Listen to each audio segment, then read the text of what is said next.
Welcome dear students. Now see dear students, in this video now we are going to discuss about this eutectoid transformation in this FeF3C equilibrium diagram. Okay.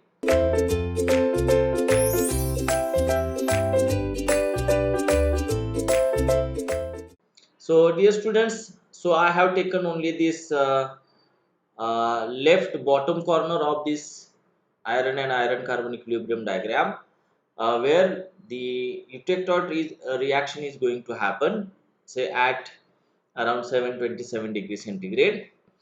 And you can see here this the required thing only, the eutectoid transformation that we want. Okay. So generally is the eutectoid reaction where the one solid get decomposed into the two solids, say S2 plus S3, that is the in general transformation, and denoted as like this, isn't it? So where S1, S2 and S3 are three different solids. So S1, this S2 and S3 are three different solids. Is it? Okay, fine. Now dear students, like this we are going to have the three videos. One is on the eutectoid transformation, eutectoid. Then we will go for this hypoeutectoid below 0.8, hypoeutectoid, and after that we will be having the hypereutectoid. Hypereutectoid. So in this video we are going to discuss about this eutectoid transformation. So dear students, again this is not the separate diagram, this is the part of this main diagram. We have just taken into consideration whatever we require. Okay. So dear students, see point 8, that is our eutectoid point, 0.8 percentage of carbon is there, and here the same on this horizontal line, that is the reaction is going to happen, that is gamma austenite is undergoing cooling, or it decomposes to form two solids, that is alpha plus Fe3C, that is nothing but the perlite. Okay, so the same thing we are going to see here. So let us have the transformation is happening below this 727 degree centigrade, but dear students, let us take the point in this gamma austenitic region, say at about 950 degrees centigrade. So of course this is the eutectoid point, dear students. So what I am going to consider, I am going to take the steel at 0.8 percentage of carbon, and I am going to heat that steel beyond this 727 degrees centigrade. And when we go beyond this 727, we are going up to say 950 degrees centigrade above A1 line. So what you can observe here, when you go beyond 727, and I'm talking about 8 950 degrees centigrade, so everything is what, that is austenite. So at 950 degrees centigrade, dear students, so everything will be look like a gamma, isn't it?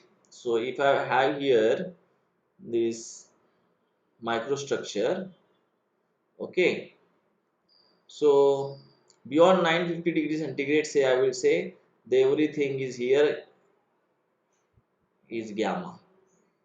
Okay, so everything is gamma, and every grain of this gamma having the uniform distribution of carbon, that is 0.8%, isn't it? So dear students, so from 950 degrees centigrade, what I am going to do, I am going to cool this steel. So when I go for cooling of this gamma austenite from 950 degrees centigrade at composition what, 0.8 percentage of carbon, so nothing will going to happen, still I am just above the 727 degrees centigrade, isn't it? So before the temperature heating to this A1 line, of course 727 we have learned that this is the A1 line. So unless I heat that temperature or go below that, nothing is going to happen, everything remain in the gamma stage, isn't it? So everything is the gamma. Now dear students, as soon as I come down below this A1 line, so gamma will not be there, gamma no more, isn't it? Because gamma here, now here gamma is going to transform. How? Gamma is going to transfer eutectoidally, eutectoidally into the phase mixture of, alpha and cementite, isn't it? So below even line, gamma will not be stable, it will be get converted into alpha plus Fe3C. So dear students, now the question is, how does this happen, isn't it? So how does this happen? So for that reason, we have to draw this microstructure, dear students, is it? So let us say that we will draw the pictures now, how this actually alpha plus Fe3C is going to get eutectoidally, isn't it? So now dear students, as at 0.8 percentage of carbon at 950 degrees centigrade, everything was here was the gamma, isn't it? So there are the gamma grains. This is gamma, this is gamma, this is gamma, this is gamma, this is gamma. And we are considering this grain, the whole uniform carbon composition of 0.8%, isn't it? Because here at 0.8% we are talking about. Now suppose we are now undergoing cooling. We are undergoing cooling. And where? Below A1. Below A1. Because until we hit the A1, nothing is going to happen. It will be gamma austenite only. Now let us say, I am just coming, I am cooling this gamma austenite below this A1 line. So what is going to happen there? Okay. So definitely either alpha is going to nucleate, or the cementite is going to nucleate. So here what I am assuming that, suppose by some mean, in one of the grain of this gamma austenite, see this is the one grain I am considering, say cementite nucleates, okay. And dear students, I will show the cementite with the black color, and I will show this alpha with this say red color, okay. So let us see here, say by some mean in this grain, you can see dear students, say cementite nucleates, okay. So dear students, as we know that what is the solubility of carbon in the cementite, we know that it is around 6.67%, isn't it? So to have this growth of this cementite, definitely it will require the carbon up to 6.67%. So what will happen? So that is the reason why. So this cementite which is nucleated, and it has to grow, if it has to grow further. So what it will do? It will take all the carbon in the nearby region, isn't it? It will take all the carbon in the nearby region and it will grow like this, isn't it? So it will start growing. And at the same time, for complete growing of this cementite, what it will do? So whatever the alpha present in that, that is whatever the alpha parent present in that, what it will do? It will start rejecting it. So from this front and the sides, what this cementite, which is now growing completely, it will reject the alpha from the front and sides of this cementite, isn't it? So because of this region, dear students, now the surrounding region of this alpha, it is now rich in the alpha. So because of that, the alpha start nucleating from the both the sides of the Fe3C. So this is our Fe3C, isn't it? The black color, definitely please remember dear students, this is the Fe3C, and the red color I am going to have, that is the, say, alpha. Okay, so from the sides of the cementite, dear students, now alpha it start nucleating, and definitely now it is going to get bigger and bigger, that is it is going to grow, isn't it? So dear students, for the growing of alpha, so alpha is rich in what? So alpha actually need iron, isn't it? Alpha what? Alpha is the iron. So for growing of alpha, it needs the iron. So what it will do? So it will give off all the carbons. So this alpha with the red color, now it will give off all the carbon from the front end side of this alpha. So it will try to grow in 100% for the alpha, isn't it? So that is the reason why the surrounded area is now enriching in the carbon, isn't it? For complete growth of alpha, so whatever carbon present in this alpha, it will reject. So again, when this alpha reject the carbon and it will grow, so definitely the nearby region is now rich in carbon, isn't it? Now nearby region is rich in carbon. Now definitely, dear students, as the nearby region is rich in carbon, so there will be the nucleation of cementite, is it? So like that, dear students, this layer by layer structure of, now I am showing this black color, that is the cementite, isn't it, surrounding to this alpha. So when this cementite go bigger, it will reject all the iron, isn't it?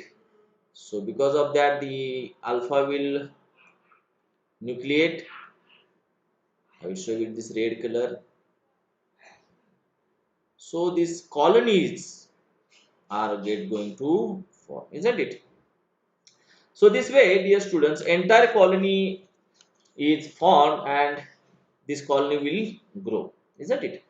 And it will make, dear students, the fully perlitic structure. Dear students, basically this transformation takes place because of the diffusion of this carbon, and carbon is at interstitial element in this alloy. We know that is carbon is always going to the interstitial sides of the iron and take the position of itself, isn't it? So dear students, of course this is the diffusion of carbon. Because of the diffusion of carbon only this is happening, and we know that for the diffusion of carbon we require the more amount of these interstitial sites. So definitely carbon will go to the interstitial sites of the iron. And dear students, if you see the system like BCC, the system like body center cubic, or FCC, the system like I can say BCC and FCC iron, it is very easy for carbon to move from one interstitial site to the other. Why? Because of the low percentage of carbon. So because of this low percentage of carbon, the interstitial space will be large and the diffusion of carbon will be very fast, isn't it? So in this way, this transformation is happening, dear students, because of the diffusion. And dear students, very importantly, please remember that this whole transformation is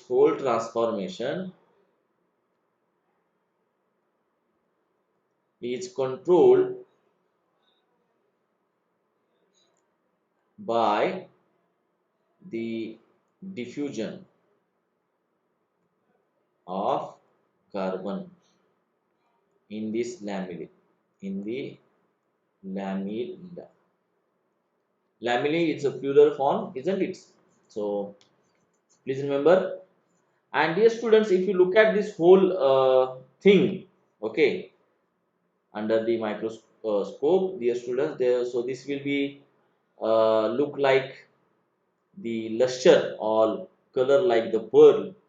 Okay, so that is why this name is given to this transformation, or the product of this transformation is the pearlite. Okay, so that is the thing, pearlite. Okay, so perlite, the meaning is what? The luster or color is like, how the color is like a pearl, moti ki tarah. Okay, and what is mean by light? Light means what, dear students? Light means in small scales, in small scales. Okay, so this is about the perlite, the layer by layer structure of this Red is what? Alpha, and black is what? Cementite. The layer by layer structure of alpha cementite, and the it will look like what? The like pearl, okay, in small layers of this alpha and cementite, and this is known as the pearlite, dear students. Okay, so dear students, when you talk about this eutectite composition, which is happening at 0.8 percentage of carbon, so please remember, at 0.8 percentage of carbon, dear students. Now if I see the microstructure here, so I can see here, dear students, this microstructure like this. So same thing only, uh, in totality many books you can find this will be look like this. Okay, that is a layer by layer structure of this alpha and cementite. So at 4%, sorry, at 0.8 percentage of carbon, the 100% perlite. Okay, lamelles of alpha and cementite, dear students. So this is again one of the important one mark question, that is 100%. If anybody asks you that where you will get the 100% perlite, so dear students, please you can answer at only 0.8 percentage of carbon we are getting this 100% perlite, isn't it? So this is done for this video, dear students. We have seen the eutectoid transformation. Okay, so in the next video we will talk about the hypoeutectoid steels, and then we will talk about the hypereutectoid, sorry, transformations. Okay, so thank you so much, dear students.